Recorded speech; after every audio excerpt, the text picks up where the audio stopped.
ಮಳೆ ಸುರಿಯುವ ಪ್ರತಿ ಬಾರಿ ಆ ಮನೆ ಜೀವಂತವಾಗಿ ಬಿಡುತ್ತಿತ್ತು ಎಂದು ಊರಿನವರು ಹೇಳುತ್ತಿದ್ದರು. ಊರಿನ ಅಂಚಿನಲ್ಲಿದ್ದ ಆ ಹಳೆಯ ಮನೆಗೆ ಮಳೆಮನೆ ಎಂದೇ ಹೆಸರು. ಬೂದು ಬಣ್ಣದ ಗೋಡೆಗಳು, ಹಸಿರು ಪಾಚಿಯಿಂದ ಮುಚ್ಚಿದ ಮನೆಗಳು, ಒಡೆದ ಕಿಟಕಿಗಳ ಮಧ್ಯೆ ಸದಾ ಮಳೆನೀರು ಒರೆಯುತ್ತಿರುತ್ತಿದ್ದ ಶಬ್ದ ಎಲ್ಲವೂ ಆ ಮನೆಯು ಯಾವುದೋ ಮಾತನಾಡಲು ಪ್ರಯತ್ನಿಸುತ್ತಿರುವಂತೆ ಭಾಸವಾಗುತ್ತಿತ್ತು. ನಗರದಿಂದ ಊರಿಗೆ ಮರಳಿದ ಆದಿತ್ಯನಿಗೆ ಆ ಮಾತುಗಳ ಮೇಲೆ ನಂಬಿಕೆಯಿರಲಿಲ್ಲ. ತಂದೆಯ ಸಾವಿನ ನಂತರ ಆಸ್ತಿಯ ವಿಚಾರಕ್ಕಾಗಿ ಊರಿಗೆ ಬಂದಿದ್ದ ಅವನು ಮಳೆ ಆರಂಭವಾದ ಆ ಸಂಜೆ ಯಾರೂ ಕಾಲಿಡದ ಆ ಮನೆಯೊಳಗೆ ಕಾಲಿಟ್ಟ ಕ್ಷಣದಿಂದಲೇ ಅವನ ಜೀವನದ ದಿಕ್ಕೇ ಬದಲಾಯಿತು. ಒಳಗೆ ಕಾಲಿಟ್ಟಾಗ ಮಣ್ಣಿನ ವಾಸನೆ, ತೇವದ ಗಾಳಿ ಮತ್ತು ಗೋಡೆಗಳ ಮೇಲೆ ನೇತಾಡುತ್ತಿದ್ದ ಹಳೆಯ ಚಿತ್ರಗಳು ಅವನನ್ನು ಹಿಂದಿನ ಕಾಲಕ್ಕೆ ಎಳೆದಂತಾಗಿತ್ತು. ಪ್ರತಿಯೊಂದು ಚಿತ್ರವೂ ಕಣ್ಣಲ್ಲಿ ಕಣ್ಣಿಟ್ಟು ನೋಡುವಂತೆ, ನಿನ್ನ ನಿರ್ಲಕ್ಷ್ಯವನ್ನೇ ನಾವು ಕಾಯುತ್ತಿದ್ದೆವು ಎಂದು ಹೇಳುವಂತೆ ತೋರುತ್ತಿತ್ತು. ಮಳೆ ಜೋರಾಗುತ್ತಿದ್ದಂತೆ ಮನೆಯ ಮೇಲ್ಛಾವಣಿಯಿಂದ ನೀರು ತುಂತುರುವಾಗಿ ನೆಲಕ್ಕೆ ಬೀಳುತ್ತಿತ್ತು. ಆ ಶಬ್ದಗಳು ಹೆಜ್ಜೆಗಳಂತೆಯೇ ಅನಿಸಿತು. ಆದಿತ್ಯ ಭಯದಿಂದಲ್ಲ, ಆಶ್ಚರ್ಯದಿಂದ ನಿಂತುಕೊಂಡ. ಅಡುಗೆ ಮನೆಯ ಮೂಲೆಯಲ್ಲಿ ಹಳೆಯ ಪೆಟ್ಟಿಗೆಯೊಂದು ಸಿಕ್ಕಿತು. ಅದರಲ್ಲಿ ಅವನ ತಾತನ ಕೈಬರಹದ ದಿನಚರಿ. ದಿನಚರಿಯ ಪುಟಗಳು ಮಳೆನೀರಿನಿಂದ ಅರ್ಧ ಅಳಿದು ಹೋಗಿದ್ದರೂ ಉಳಿದ ಅಕ್ಷರಗಳು ಸ್ಪಷ್ಟವಾಗಿದ್ದವು. ಈ ಮನೆ ಕೇವಲ ಇಟ್ಟಿಗೆ ಕಲ್ಲಿನಲ್ಲ.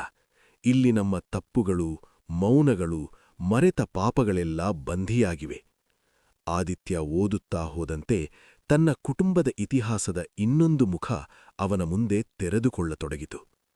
ತಾತನ ಕಾಲದಲ್ಲಿ ನಡೆದ ಅನ್ಯಾಯ, ಒಬ್ಬ ನಿರಪರಾಧಿಯ ಮೇಲೆ ಹೊರಿಸಿದ ತಪ್ಪು, ಆ ವ್ಯಕ್ತಿಯ ಕುಟುಂಬವನ್ನು ಈ ಮನೆಯ ನೆರಳಲ್ಲೇ ನಾಶವಾಗುವಂತೆ ಮಾಡಿದ್ದ ಕಥೆ ಮಳೆಯಂತೆ ಅವನ ಮನಸ್ಸಿನ ಮೇಲೆ ಸುರಿಯಿತು. ಅಷ್ಟರಲ್ಲಿ ಮನೆ ಹಿಂಭಾಗದ ಕೊಠಡಿಯಿಂದ ದೀಪದ ಬೆಳಕು ಕಾಣಿಸಿಕೊಂಡಂತೆ ಭಾಸವಾಯಿತು. ಅಲ್ಲಿ ಹೋದಾಗ ಹಳೆಯ ಕನ್ನಡಿಯ ಮುಂದೆ ಅವನ ಪ್ರತಿಬಿಂಬವಲ್ಲ, ಅವನೊಳಗಿನ ಪಶ್ಚಾತ್ತಾಪ ನಿಂತಿತ್ತು. ಮಳೆ ಜೋರಾಗಿ ಸುರಿಯುತ್ತಿತ್ತು. ಗಾಳಿ ಕಿಟಕಿಗಳನ್ನು ಬಡಿದುಕೊಳ್ಳುತ್ತಿತ್ತು. ಮನೆಯ ಗೋಡೆಗಳು ಕಂಪಿಸುತ್ತಿದ್ದವು. ಆದರೆ ಆ ಕಂಪನ ಭಯದಿಂದಲ್ಲ, ಸತ್ಯ ಹೊರಬೀಳುವ ನಿರೀಕ್ಷೆಯಿಂದ ಎಂಬುದು ಅವನಿಗೆ ಅರ್ಥವಾಯಿತು. ಆ ರಾತ್ರಿ ಅವನು ಮಳೆಮನೆಯಲ್ಲಿ ಉಳಿದ. ಕನಸು ಮತ್ತು ಜಾಗೃತಿ ನಡುವೆ ಮನೆಯೊಳಗಿನ ಮೌನ ಅವನಿಗೆ ಮಾತನಾಡಿತು. ರಹಸ್ಯಗಳನ್ನು ಮುಚ್ಚಿದರೆ ಮನೆ ಶಾಂತವಾಗುವುದಿಲ್ಲ. ಸತ್ಯವನ್ನು ಒಪ್ಪಿಕೊಂಡಾಗಲೇ ಮಳೆ ನಿಲ್ಲುತ್ತದೆ. ಬೆಳಗ್ಗೆ ಮಳೆ ನಿಂತಿತ್ತು. ಆ ಮನೆ ಮೊದಲ ಬಾರಿ ಬೆಳಕಿನಲ್ಲಿ ಬೇರೆ ರೀತಿಯಾಗಿ ಕಾಣಿಸಿಕೊಂಡಿತು.